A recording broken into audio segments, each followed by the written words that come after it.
Welcome to Audio Book Flow. आज हम आपको ले चलेंगे एक गहन और आत्मचिंतन से भरी यात्रा पर बी साइलेंट, जस्टिस ओ माल्कम के साथ। यह किताब मौन की ताकत, आत्मनिरीक्षण और भीतर की शांति को समझने का एक आमंत्रण है।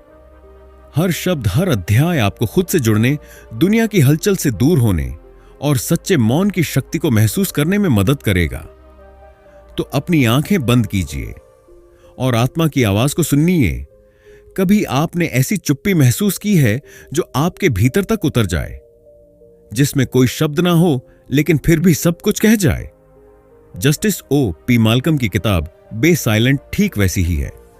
यह कोई साधारण किताब नहीं है, यह एक अनुभव है, एक रहस्य है, एक अंदर तक चुपती हुई खामोशी जो पढ़ने वाले को हिला देती है। यह किताब शोर के खिलाफ एक मौन विद्रोह है। आज की दुनिया में चुप्पी का मतलब क्या है? आज हर कोई कुछ कह रहा है। सोशल मीडिया पर, टीवी पर, सड़कों पर लोग चिल्ला रहे हैं, राय दे रहे हैं, लड़ रहे हैं। लेकिन इस शोर में एक सवाल गूंजता है, क्या कोई सच में सुन रहा है? बी साइलेंट इसी सवाल से जन्म लेती है। यह किताब उन लोगों के बारे में है जो चुप हैं और इसलिए सबसे खतरनाक हैं, क्योंकि उनकी चुप्पी में ताकत है, उनकी चुप्पी में सच्चाई है और कभी कभी उनकी चुप्पी ही सबसे बड़ा फैसला होती है। जस्टिस ओ माल्कम की सोच। माल्कम खुद एक जज रह चुके हैं। उन्होंने अदालत में गवाहों को टूटते देखा है, झूठ को चीखते और सच को चुप रहते देखा है। उन्होंने महसूस किया है कि सबसे गहरी बातें अक्सर बिना कहे सामने आ जाती हैं। इस किताब में वे उस खामोशी को आवाज देते हैं जो अदालतों, घरों और दिलों में गूंजती है, लेकिन जिसे कोई सुन नहीं पाता। यह किताब क्यों खास है? यह आपकी आत्मा से बात करती है। यह किताब सिर्फ कहानी नहीं कहती, यह आपको महसूस कराती है जैसे कोई आपको आपकी ही परछाई से मिलवा रहा हो। हर शब्द सोचने पर मजबूर करता है। कुछ कहने से अच्छा है सही वक्त पर चुप रहना। ऐसी लाइनों से माल्कम आपकी सोच बदल देते हैं। आप खुद से सवाल करने लगते हैं। किरदार नहीं, आईना है इसमें।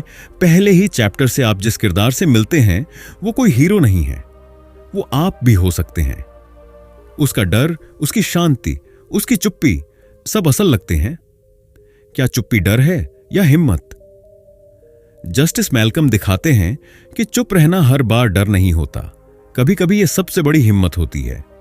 जब आप बोल सकते हैं लेकिन नहीं बोलते, तब आपकी चुप्पी बहुत कुछ कहती है। चुप्पी विरोध बन सकती है, चुप्पी सजा बन सकती है और कई बार चुप्पी सबसे बड़ा जवाब बन जाती है। बी साइलेंट का हर पन्ना एक रहस्य की तरह खुलता है। आप पढ़ते हैं लेकिन शब्दों के पीछे छिपा सच आपको खींचता है। हर अध्याय के बाद आप खुद से सवाल करेंगे, क्या मैं भी सिर्फ बोलता रहा हूं? क्या कभी सुना है किसी की खामोशी को? यह किताब किसके लिए है? उनके लिए जो हर बात पर बोलना जरूरी नहीं समझते, उनके लिए जो सोचते हैं कि असली ताकत अंदर होती है, और उनके लिए जो जानना चाहते हैं कि समाज में चुप रहना भी एक क्रांति हो सकती है। अंत में एक सवाल जो आपको चैन से बैठने नहीं देगा। अगर हर इंसान बोल रहा है, राय दे रहा है, चिल्ला रहा है, तो फिर सुन कौन रहा है? और जो चुप हैं, क्या वो कुछ ऐसा सुन रहे हैं जो बाकी दुनिया मिस कर रही है? तो अब फैसला आपका है। क्या आप भी सिर्फ शोर का हिस्सा बनेंगे या उस खामोशी की ताकत को समझेंगे जो बोलती नहीं पर सब कुछ कह जाती है? अध्याय 1, मौन की परतें। जब हम मौन शब्द सुनते हैं तो ज्यादातर लोगों के मन में एक ही छवि आती है, चुप रहना, मुंह बंद रखना, बोलना बंद कर देना। लेखक जस्टिस ओ पी माल्कम इस आम धारणा को चुनौती देते हैं। उनके अनुसार बी साइलेंट का अर्थ केवल शब्दों की अनुपस्थिति नहीं है, बल्कि यह एक गहन आंतरिक प्रक्रिया है जो 3 स्तरों पर घटित होती है: शारीरिक, मानसिक और भावनात्मक। शारीरिक मौन, सतह पर मौन। यह मौन सबसे स्पष्ट और आसानी से समझने योग्य है। जब हम किसी से बात करना बंद कर देते हैं या किसी मौन साधना में भाग लेते हैं तो हम शारीरिक मौन का अभ्यास कर रहे होते हैं। लेकिन लेखक स्पष्ट करते हैं कि यह मौन केवल एक पहला कदम है। यह भीतर की यात्रा का प्रवेश द्वार है, मंजिल नहीं। शारीरिक मौन में हम बाहरी संवाद से रुक जाते हैं, लेकिन यह जरूरी नहीं कि भीतर का संवाद भी थम जाए। कई बार हम बाहर चुप होते हैं, लेकिन अंदर विचारों का कोलाहल चलता रहता है। 2. मानसिक मौन, विचारों की विश्रांति। दूसरे स्तर पर मौन मानसिक होता है। यह वह अवस्था है जब विचारों की आवाज धीमी पड़ने लगती है। हम हर बात पर राय बनाना बंद करते हैं, हर परिस्थिति पर टिप्पणी देने की आदत छोड़ते हैं। जस्टिस मैल्कम बताते हैं कि मानसिक मौन का अभ्यास सबसे कठिन लेकिन सबसे प्रभावशाली होता है। विचार रुकते नहीं, लेकिन उन्हें देखने की कला विकसित होती है।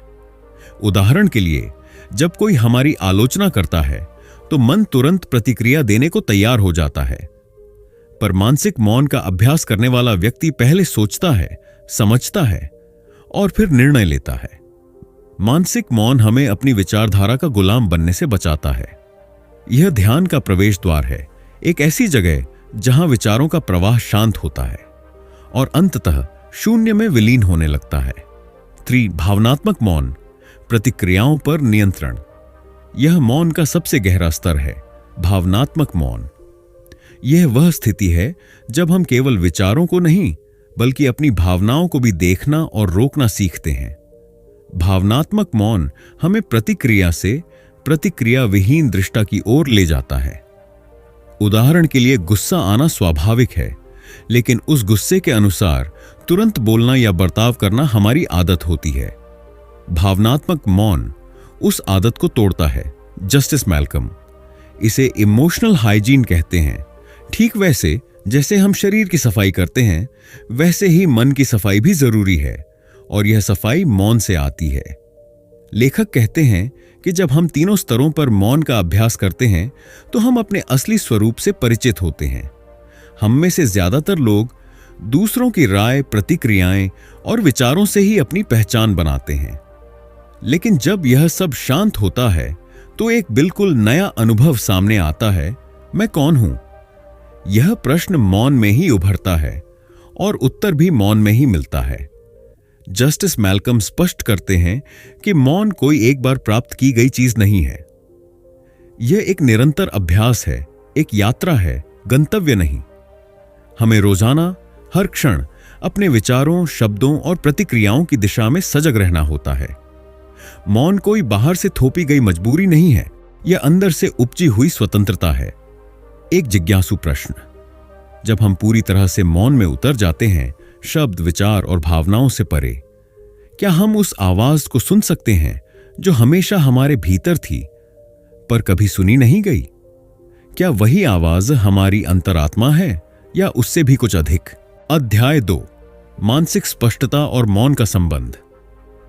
हम में से कितनों ने यह अनुभव किया है, जैसे ही हम कुछ देर के लिए शांत हो जाते हैं, कोई भी निर्णय, विचार या समस्या थोड़ी और स्पष्ट दिखने लगती है। लेखक जस्टिस ओ मैल्कम इस अध्याय में इसी रहस्य को विस्तार से उजागर करते हैं। मौन और मानसिक स्पष्टता का संबंध। उनके अनुसार जब हम लगातार बोलते हैं, बहस करते हैं, सोचते रहते हैं, तो हमारी मानसिक ऊर्जा बिखर जाती है। लेकिन जैसे ही हम मौन को अपनाते हैं, यह ऊर्जा केंद्रित हो जाती है और हम चीजों को अधिक गहराई और स्पष्टता से देखने लगते हैं।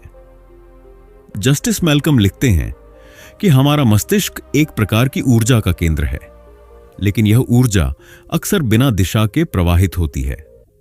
जब हम अनावश्यक रूप से बोलते हैं, हर विचार पर प्रतिक्रिया देते हैं या हर चीज में राय व्यक्त करते हैं, तो यह ऊर्जा और अधिक बढ़ जाती है।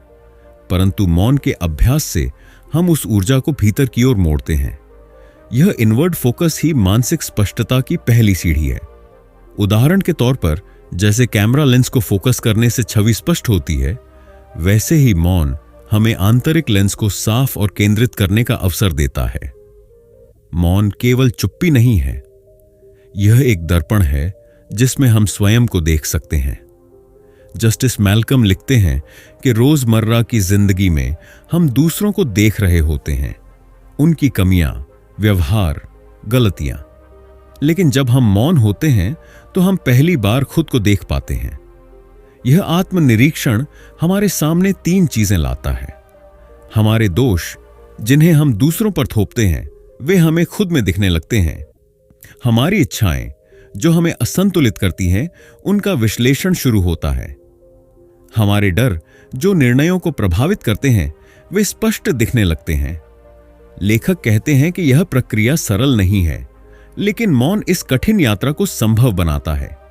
जस्टिस मैल्कम एक अद्भुत अवधारणा पेश करते हैं, इनर कैलिब्रेशन। यह शब्द तात्पर्य है अपने विचारों को ऐसा संतुलित और समायोजित करना कि वे स्पष्टता दें, न कि भ्रम। वह कहते हैं, हमारे विचारों की गति और दिशा दोनों का संतुलन जरूरी है। अगर हम ज्यादा सोचते हैं तो हम चिंता में डूबते हैं। अगर कम सोचते हैं तो निर्णय अधूरे और भावनात्मक होते हैं। इनर कैलिब्रेशन का उद्देश्य है सोच की मात्रा और गुणवत्ता को संतुलित करना। यह मौन के जरिए ही संभव है। जब कोई बाहरी शोर नहीं होता तो अंदर की सच्चाई उभरती है। मौन हमें एक और उपहार देता है, सटीक निर्णय की क्षमता। जब हम शांत होते हैं तब हम किसी घटना या व्यक्ति को उसके वास्तविक रूप में देखने लगते हैं, न कि अपनी धारणाओं या भावनाओं के चश्मे से। लेखक एक उदाहरण देते हैं, जब कोई मित्र आपकी किसी बात पर नाराज होता है तो तुरंत प्रतिक्रिया देना, बोलकर या मन ही मन, समस्या को बढ़ा सकता है। लेकिन अगर आप कुछ देर के लिए मौन में रहते हैं, स्थिति को अंदर से समझते हैं, तो शायद आपको दिखे कि मित्र की नाराजगी उसके भीतर की पीड़ा है, न कि आपकी गलती। यह समझ प्रतिक्रिया नहीं बल्कि सहानुभूति पैदा करती है, और यहीं से शुरू होती है मानसिक स्पष्टता। जस्टिस मैल्कम यह भी स्पष्ट करते हैं कि ध्यान और मौन एक दूसरे के पूरक हैं। मौन ध्यान को संभव बनाता है और ध्यान मौन को गहरा करता है। ध्यान के दौरान मौन केवल शब्दों का नहीं बल्कि विचारों और प्रतिक्रियाओं का भी होता है। यही वह अवस्था है जहां विचार धीरे धीरे स्पष्ट और सार्थक होने लगते हैं, और तब जीवन की दिशा स्पष्ट होती है। एक जिज्ञासु प्रश्न जो अगले अध्याय की ओर ले जाए, अगर मौन हमें स्वयं को देखने और समझने की शक्ति देता है, तो क्या हम मौन के जरिए दूसरों की पीड़ा और भावनाओं को भी गहराई से समझ सकते हैं? क्या मौन केवल आत्म जागरूकता है या यह करुणा का मार्ग भी है? अध्याय 3, आध्यात्मिक विकास में मौन। इतिहास में जितने भी महान आध्यात्मिक पथिक हुए हैं, महात्मा गांधी, बुद्ध, यीशु, सभी ने मौन को अपने साधन और साधना दोनों के रूप में अपनाया। जस्टिस ओ मैल्कम इस अध्याय में स्पष्ट करते हैं कि मौन केवल मानसिक शांति नहीं देता, यह आत्मा की भाषा को समझने की चाबी है। The soul doesn't shout, it whispers, only silence can hear it. आत्मा की आवाज न तो तीव्र होती है और न ही स्पष्ट, वह केवल मौन में सुनी जा सकती है। जस्टिस मैल्कम कहते हैं कि हर इंसान के भीतर एक उच्च विवेक होता है जो सही और गलत के पार जाकर केवल सत्य को देखता है। लेकिन यह विवेक हमारी रोजमर्रा की शोरगुल से भरी सोच, भावनाओं और लालसाओं के नीचे दबा रहता है। मौन उस आंतरिक शोर को कम करता है ताकि यह उच्च विवेक सक्रिय हो सके। जैसे शांत झील में चंद्रमा का प्रतिबिंब साफ दिखता है, वैसे ही मौन मन में आत्मा की रोशनी दिखाई देती है। आध्यात्मिक पथ पर चलने के लिए केवल बाहरी ग्रंथों और उपदेशों से मार्ग नहीं मिलता। जस्टिस मैल्कम बताते हैं कि आत्मा स्वयं हमें मार्ग दिखाती है, लेकिन हम उसे तब तक नहीं सुन सकते जब तक हम चुप नहीं होते। जब व्यक्ति मौन में जाता है, वह अपने भीतर एक ऐसी चेतना को अनुभव करता है जो मार्गदर्शन करती है, पर उसकी भाषा शब्दों की नहीं होती, उसकी भाषा है अनुभूति। यह अनुभव कुछ यूं होता है, एक अनजाना विश्वास कि कौन सा निर्णय लेना है, एक आंतरिक खिंचाव, किसी विशेष दिशा में अचानक किसी परिस्थिति को गहराई से समझ जाना। जस्टिस मैल्कम इसे सोल डायरेक्शन कहते हैं, एक मार्ग जो बाहर नहीं भीतर से निर्देशित होता है। आध्यात्मिक विकास का अर्थ केवल ध्यान करना या पूजा करना नहीं है। सच्चा विकास तब होता है जब व्यक्ति अपने विकारों पर विजय पाता है, जैसे क्रोध, लालच और अहंकार। जस्टिस मैल्कम कहते हैं कि इन सभी विकारों की जड़ भीतर की असंतुलन में होती है। हम क्रोधित होते हैं क्योंकि भीतर बेचैनी है, हम लालची होते हैं क्योंकि भीतर अधूरापन है, हम अहंकारी होते हैं क्योंकि भीतर डर है। मौन इन असंतुलनों को धीरे धीरे सामने लाता है और फिर उन्हें समर्पण के साथ मुक्त करता है। मौन से उत्पन्न आत्मचेतना इन विकारों की जड़ को पहचानती है और विकास की ओर अग्रसर होती है। जस्टिस मैल्कम इस अध्याय में एक सुंदर भेद बताते हैं। Prayer is when you speak to God, silence is when you listen to him. अधिकतर लोग केवल प्रार्थना करते हैं, मांगते हैं, कहते हैं, व्यक्त करते हैं, लेकिन आध्यात्मिक विकास तब होता है जब हम सुनने लगते हैं। मौन वही अवस्था है जहां हम ब्रह्मांड की बुद्धि को, ईश्वर की इच्छा को, आत्मा की पुकार को सुन सकते हैं। जस्टिस मैल्कम अंत में कहते हैं कि मौन कोई तकनीक नहीं है जिसे किसी विधि से सीखा जाए। यह एक अनुभव है जो हर साधक को व्यक्तिगत रूप से प्राप्त होता है। जैसे ही हम मौन में उतरते हैं, हमें अपनी आत्मा की झलक मिलने लगती है, और यही है सच्चा आध्यात्मिक विकास। एक जिज्ञासु प्रश्न: अगर मौन हमें आत्मा की दिशा और शुद्धता देता है, तो क्या मौन से हम दूसरों की आत्मा को भी सुन सकते हैं, बिना शब्दों के, केवल उपस्थिति से? क्या मौन केवल भीतर की यात्रा है, या यह संबंधों को भी रूपांतरित कर सकता है? अध्याय 4, मौन और निर्णय क्षमता। आज की दुनिया तेजी की है, तुरंत बोलो, तुरंत जवाब दो, तुरंत निर्णय लो। पर जस्टिस ओ मैल्कम इस प्रवृत्ति पर सवाल उठाते हैं। वे कहते हैं कि तुरंत की गई प्रतिक्रियाएं अक्सर भावनाओं से संचालित होती हैं, विवेक से नहीं। मौन वह ठहराव है जो हमें सोचने, समझने और फिर निर्णय लेने का अवसर देता है। इस अध्याय का मूल संदेश है: silence creates a space between impulse and action, and in that space wisdom is born. मौन और निर्णय के बीच का संबंध। जब व्यक्ति मौन होता है, तब वह निर्णय लेने से पहले स्थिति का ऑब्जर्वेशन करता है। जस्टिस मैल्कम बताते हैं कि ज्यादातर लोग निर्णय से पहले केवल प्रतिक्रिया देते हैं, जैसे कोई स्विच ऑन करना, परिस्थिति बनी और तुरंत बटन दबा दिया। परंतु मौन व्यक्ति उस बटन को तब तक नहीं दबाता जब तक वह यह न समझ ले कि बटन किस चीज से जुड़ा है। मौन व्यक्ति अपने विचारों को व्यवस्थित करता है, परिस्थितियों की संपूर्ण तस्वीर देखता है, दूसरों के दृष्टिकोण को भी आत्मसात करता है। इस प्रकार मौन निर्णय को त्वरित नहीं, परंतु प्रभावशाली बनाता है। जस्टिस मैल्कम एक प्रभावशाली केस स्टडी प्रस्तुत करते हैं। एक वरिष्ठ जज जो कोर्ट में किसी भी केस की सुनवाई के दौरान कभी बीच में नहीं बोलते थे। वे घंटों पक्षकारों की दलीलें मौन रहकर सुनते, केवल नोट्स बनाते और अंत में बहुत धीमे स्वर में कुछ कहते, लेकिन हर बार उनका निर्णय इतना संतुलित और स्पष्ट होता कि किसी को आपत्ति का अवसर नहीं मिलता। लेखक इसे साइलेंट कॉग्निशन कहते हैं, एक ऐसी सोच जो दिखती नहीं लेकिन भीतर गहराई से चलती है। यह केस स्टडी एक बात स्पष्ट करती है: मौन व्यक्ति सिर्फ सुनता नहीं, वह समझता है, और समझ ही सटीक निर्णय की नींव होती है। कई निर्णय खराब इसलिए होते हैं क्योंकि वे भावनाओं के प्रभाव में लिए जाते हैं, जैसे गुस्सा, डर या हताशा। जस्टिस मैल्कम कहते हैं कि मौन से व्यक्ति भावनात्मक तटस्थता विकसित करता है। जब आप किसी विवाद या संघर्ष के दौरान बोलने की बजाय शांत रहते हैं, तो आप सामने वाले की बात को पूरी तरह सुन पाते हैं। आपकी अपनी भावनाएं ठंडी पड़ने लगती हैं, सोचने की शक्ति धीरे धीरे सक्रिय होती है। इस प्रक्रिया में निर्णय कोई भावनात्मक पलटवार नहीं होता, बल्कि एक अंतर्दृष्टिपूर्ण उत्तर होता है। जस्टिस मैल्कम मौन को एक मेंटल पॉज बटन की तरह समझाते हैं। जब हम कुछ सुनते हैं या अनुभव करते हैं और तुरंत बोलने की बजाय थोड़ा रुकते हैं, तो वही अंतराल एक मूल्यवान मानसिक स्थान बन जाता है।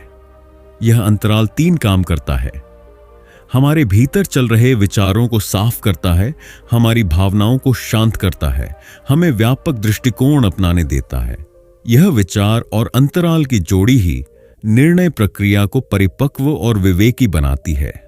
जस्टिस मैल्कम यह भी स्पष्ट करते हैं कि सफल नेता वे नहीं होते जो सबसे ज्यादा बोलते हैं, बल्कि वे होते हैं जो सबसे अच्छे से सुनते और सोचते हैं। मौन उन्हें अधिक गहराई, संतुलन और धैर्य देता है, और यही नेतृत्व में निर्णायक क्षमता का आधार होता है। जस्टिस मैल्कम कहते हैं कि कोई भी निर्णय लेने से पहले अगर व्यक्ति मौन में प्रवेश करे, तो वह केवल समस्या का समाधान नहीं करता, वह समाधान को समझदारी और करुणा से भर देता है। मौन से लिया गया निर्णय केवल तर्क से नहीं, विवेक और अंतर्दृष्टि से संचालित होता है, और यही निर्णय लंबे समय तक सही सिद्ध होता है।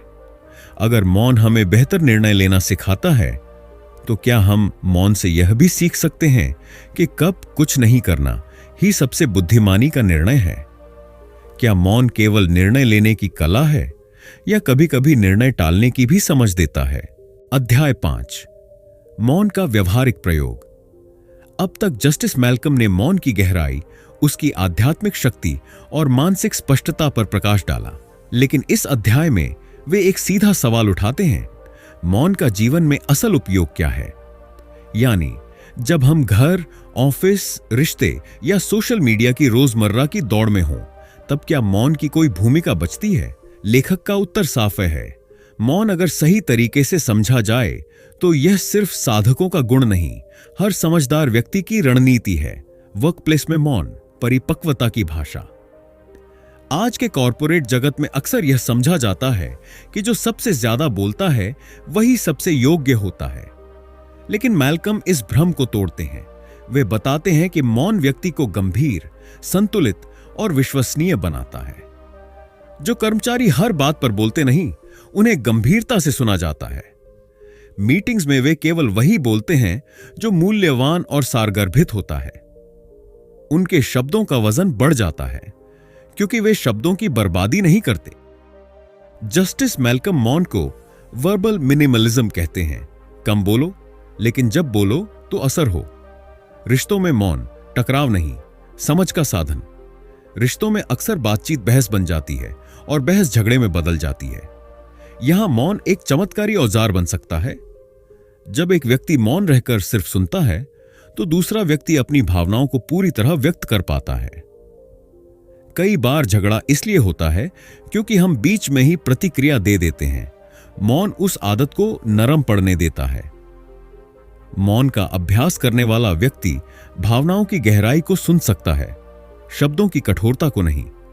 जस्टिस मैल्कम कहते हैं, रिश्तों में मौन त्याग नहीं, समझ की पराकाष्ठा है। सोशल मीडिया और डिजिटल जीवन में मौन, यह आज का सबसे प्रासंगिक भाग है। हम हर पोस्ट, हर खबर, हर बहस पर अपनी प्रतिक्रिया देने को आतुर रहते हैं, और यह मानसिक थकावट और समय की बर्बादी बन जाती है। जस्टिस मैल्कम सलाह देते हैं, हर मुद्दे पर प्रतिक्रिया देना जरूरी नहीं होता। मौन रहकर देखने से आपको चीजें बड़े परिप्रेक्ष्य में समझ आती हैं। सोशल मीडिया पर मौन एक प्रकार का डिजिटल ध्यान बन सकता है। वे कहते हैं, मौन में शक्ति है और डिजिटल शोर में उस शक्ति को बचाना एक कला है। संवाद में मौन, सुनने की कला का पुनर्जागरण। मैल्कम एक महत्वपूर्ण बिंदु पर जोर देते हैं। मौन कोई संवाद विरोध नहीं है, बल्कि संवाद का उच्चतम रूप है। जब आप मौन होते हैं, आप सुनना सीखते हैं, जो किसी भी संवाद की असली जरूरत है। आप दूसरों को पूरा कहने का अवसर देते हैं। आप अनावश्यक बातों को छांटकर सार तक पहुंचते हैं। इस तरह मौन बातचीत को सीमित नहीं करता, बल्कि उसे गहरा, अर्थपूर्ण और शांत बनाता है। जस्टिस मैल्कम इस अध्याय के अंत में कहते हैं कि मौन केवल बाहरी बोलने से नहीं, भीतरी बोलचाल से भी जुड़ा है। जब हम हर चीज पर तुरंत प्रतिक्रिया देने की जरूरत महसूस करते हैं, तो हम जल्दी थक जाते हैं, समय और ऊर्जा दोनों खो देते हैं, अपने विचारों को साफ नहीं कर पाते। परंतु मौन से हम यह सीखते हैं कि हर चीज के लिए तुरंत उत्तर देना आवश्यक नहीं होता। यह हमें मानसिक शांति के साथ साथ समय की गुणवत्ता भी लौटाता है। एक जिज्ञासु प्रश्न, अगर मौन हमारे व्यक्तिगत, सामाजिक और डिजिटल जीवन को इतना संतुलित कर सकता है, तो क्या हम मौन को एक सामूहिक संस्कृति भी बना सकते हैं, जहां समाज में भीड़ नहीं, समझ की आवाज हो? क्या मौन केवल व्यक्तिगत लाभ का साधन है, या सामाजिक परिवर्तन का भी आधार बन सकता है? अध्याय 6, व्यावसायिक सफलता में मौन। बिजनेस की दुनिया में आम धारणा है कि जो तेज बोलता है, जो हमेशा फ्रंट पर होता है, वही आगे बढ़ता है। लेकिन जस्टिस ओ मैल्कम इस परंपरागत सोच को चुनौती देते हैं। वे कहते हैं कि सच्ची व्यावसायिक सफलता उन लोगों को मिलती है जो बोलने से पहले सोचते हैं और सोचने के लिए मौन को अपनाते हैं। Those who change the world usually speak less and think deeper. न्यायमूर्ति ओ मालकम, यह अध्याय इस विचार को गहराई से खोलता है कि मौन केवल ध्यान की प्रक्रिया नहीं बल्कि बुद्धिमान नेतृत्व की नींव है। न्यायमूर्ति मालकम इस अध्याय में एक शब्द गढ़ते हैं, साइलेंट स्ट्रैटेजी। इसका अर्थ है तुरंत प्रतिक्रिया देने से बचना, भीड़ के चलन को न दोहराना, रणनीति को चुपचाप गढ़ना और सही समय पर सटीक कदम उठाना। मैल्कम कहते हैं कि ऐसी रणनीति भीड़ में खोती नहीं बल्कि भीड़ को दिशा देती है। व्यवसाय में जहां हर कोई दिखावा करना चाहता है, मौन व्यक्ति सबसे अलग और निर्णायक सिद्ध होता है। स्टीव जॉब्स भले ही स्टेज पर प्रभावशाली स्पीकर रहे हों, लेकिन उनकी प्रसिद्धि के पीछे की असली ताकत थी चिंतन की गहराई और विचारों की स्पष्टता। जॉब्स अक्सर अकेले समय बिताते, लंबी वॉक पर जाते और अपनी टीम की बातें सुनने के बाद चुपचाप सोचते थे। उनका यही मौन और अवलोकन उन्हें वह विजन देता था जो एप्पल जैसे ब्रांड को संभव बना सका। जस्टिस मैल्कम इस उदाहरण से यह स्पष्ट करते हैं कि मौन केवल निष्क्रियता नहीं, भविष्य दृष्टि है। दुनिया के सबसे सफल निवेशकों में शुमार वॉरेन बफेट का एक प्रमुख गुण है उनका धैर्यपूर्ण मौन। वे कहते हैं, the stock market is a device for transferring money from the impatient to the patient. Buffett दिन भर बोलने की बजाय पढ़ते हैं, सोचते हैं और आंतरिक मौन में निर्णय लेते हैं। उनकी निवेश रणनीति इस मौन चिंतन की मिसाल है। उन्होंने भीड़ के खिलाफ जाकर कम बोला, ज्यादा सोचा और लंबी दूरी के फैसले लिए। यह दर्शाता है कि व्यवसाय में शांति और स्थिरता वह संपत्ति है जो अधिकतर लोग अनदेखा कर देते हैं। भारत के प्राचीन महान रणनीतिकार चाणक्य को अगर केवल बोलने वाला मंत्री कहा जाए तो यह उनकी गहराई को कम कर देगा। जस्टिस मैल्कम बताते हैं कि चाणक्य की सबसे बड़ी शक्ति थी सुनना, सोचना और मौन में दिशा तय करना। वे कभी भी परिस्थिति का तात्कालिक जवाब नहीं देते थे, बल्कि हर परिस्थिति को समय, व्यक्ति और लक्ष्य के अनुरूप सोचकर उत्तर देते थे। उनकी चुप्पी में एक रणनीतिक योजना चल रही होती थी और यही चुप्पी मौर्य साम्राज्य के निर्माण का कारण बनी। जस्टिस मैल्कम मानते हैं कि व्यावसायिक दुनिया में सबसे बड़ी शक्ति है सेल्फ मास्टरी यानी आत्मनियंत्रण, और मौन इस अभ्यास का पहला चरण है। मौन व्यक्ति तात्कालिक लाभ की बजाय दीर्घकालिक परिणाम सोचता है, ईगो की जगह सामूहिक उद्देश्य पर केंद्रित रहता है, हर विरोध या आलोचना पर तुरंत प्रतिक्रिया देने से बचता है। यह व्यवहार ही उसे एक विजनरी लीडर बनाता है जो न सिर्फ अपनी टीम बल्कि अपने समय से आगे देख पाता है। जस्टिस मैल्कम अंत में कहते हैं, in the noise of the market silence is your competitive advantage. यह स्पष्ट करता है कि मौन केवल व्यक्तिगत संतुलन का साधन नहीं बल्कि बिजनेस में एक असाधारण उपकरण है। जो लोग चुप रहकर सोचते हैं, सुनते हैं और सही क्षण की प्रतीक्षा करते हैं, वही निर्णय के समय सबसे सटीक और प्रभावशाली साबित होते हैं। एक जिज्ञासु प्रश्न, अगर मौन रणनीति, नेतृत्व और निर्णय में इतनी सफलता दिला सकता है, तो क्या यही मौन हमें हमारे भीतर के लक्ष्य की भी पहचान करा सकता है? वो उद्देश्य जो सिर्फ हमें ही पूरा करना है। क्या मौन केवल दुनिया को बदलने की रणनीति है या आत्मज्ञान की दिशा भी? अध्याय 7, मौन साधने की विधियां। जस्टिस माल्कम की पुस्तक बी साइलेंट हमें मौन की शक्ति, उसकी गहराई और उसके प्रभावों से तो परिचित कराती है, लेकिन यह अंतिम अध्याय एक बहुत ही व्यावहारिक और जरूरी प्रश्न उठाता है। अब हम मौन को अपने जीवन में लागू कैसे करें? क्योंकि ज्ञान तब तक अधूरा रहता है जब तक उसे अनुभव में नहीं बदला जाए। जस्टिस मैल्कम इस अध्याय में हमें कुछ सरल लेकिन प्रभावशाली साइलेंस प्रैक्टिसेस बताते हैं जिनसे कोई भी व्यक्ति मौन की यात्रा शुरू कर सकता है। सबसे पहला और मूलभूत अभ्यास है हर दिन 10 मिनट चुप रहकर बैठना। कोई मोबाइल, कोई संगीत, कोई बातचीत नहीं, बस अपने साथ बैठना, अपने विचारों को बहने देना और उन्हें केवल देखना, पकड़ना नहीं। यह समय आपका मानसिक डिटॉक्स बनता है। मैल्कम कहते हैं कि ये 10 मिनट शुरुआत में असहज लग सकते हैं, लेकिन धीरे धीरे मन को शांति और स्पष्टता का अनुभव होता है। रिएक्ट करने से पहले पॉज करना सीखो। यह लेखक का सबसे उपयोगी सुझाव है। हर बार जब कोई कुछ कहे जिससे आपको गुस्सा आए, दुख हो या जल्दी प्रतिक्रिया देने की इच्छा हो, तो तुरंत उत्तर न दें। 10 सेकंड तक मौन रहें। इस दौरान केवल सांसों पर ध्यान दें। यह छोटा सा मौन आपके शब्दों को संयम और आपके रिश्तों को संतुलन देगा। मैल्कम सलाह देते हैं कि हफ्ते में 1 दिन या कम से कम 1-2 घंटे बोलने से परहेज करें। जरूरी बातें इशारों या लिखकर बताएं। परिवार या मित्रों को पहले से सूचित कर दें। यह दिन स्वयं से जुड़ने का हो। पढ़ने, लिखने, ध्यान करने और भीतर झांकने का यह अभ्यास हमारी बोलने की आदत को पुनः प्रशिक्षित करता है और सिखाता है कि मौन भी एक संवाद है। दिन भर की भागदौड़ के बाद रात को मौन में 5 मिनट का आत्मनिरीक्षण करें। क्या मैंने आज किसी पर बेवजह प्रतिक्रिया दी? क्या कोई बात मुझे परेशान कर रही है? क्या मैंने किसी को बिना सुने जज किया? यह अभ्यास न केवल आत्मबोध देता है, बल्कि नींद को गहरा और मन को हल्का करता है। हालांकि मैल्कम ने इसे मुख्य रूप से नहीं लिखा, लेकिन इस अध्याय के संदर्भ में यह स्पष्ट है कि मौन केवल शब्दों का नहीं, डिजिटल दुनिया का भी होता है। सप्ताह में 1 दिन बिना सोशल मीडिया के बिताना। Not every notification deserves your attention. यह अभ्यास अंदर की आवाज को बाहरी शोर से बचाता है। जस्टिस मैल्कम कहते हैं, मौन की शक्ति आपकी आदतों में बसती है, न कि आपके विचारों में। ये सारी विधियां न तो कठिन हैं, न ही समय लेने वाली, लेकिन अगर इन्हें धीरे धीरे अपनाया जाए तो ये जीवन में मानसिक स्पष्टता, भावनात्मक संतुलन और आंतरिक स्थिरता ला सकती हैं। कुछ सुझाव जिससे आप इस पुस्तक को जीवन में उतार सकें। साइलेंस जर्नल रखें।